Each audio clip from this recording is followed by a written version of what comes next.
Pasukan pertahanan Israel baru-baru ini terlibat pertempuran jarak dekat yang sengit melawan kelompok pejuang Palestina, seperti yang terlihat dalam sebuah rekaman yang ramai beredar di Telegram pada Jumat 8 Maret 2024. Dalam rekaman tersebut menampilkan momen detik-detik kelompok militer Israel menyerbu lingkungan Hamat. Tampak sejumlah prajurit IDF bergegas menuju gedung sesuai dengan misi yang diberikan. Setelah sampai di gedung diperlihatkan pula sejumlah peralatan militer yang diduga milik kelompok pejuang Palestina karena terdapat bendera Palestina di sana. Keterangan unggahan menyebutkan pasukan pertahanan Israel juga unit Komando Maglan Angkatan Laut Israel sedang menjalankan misi operasi di Khan Yunis. Hingga video ini beredar, beragam respon dituliskan warganet.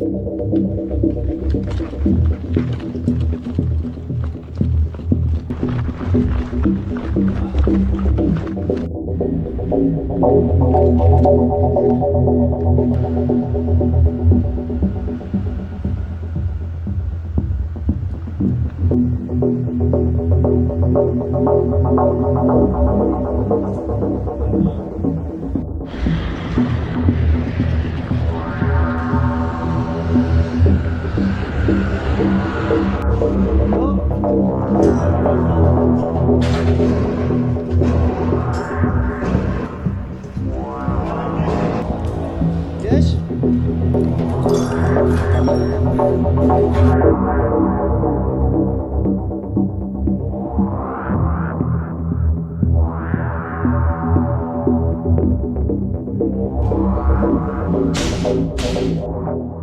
Download Tribun X sekarang, menghadirkan lokal menjadi Indonesia.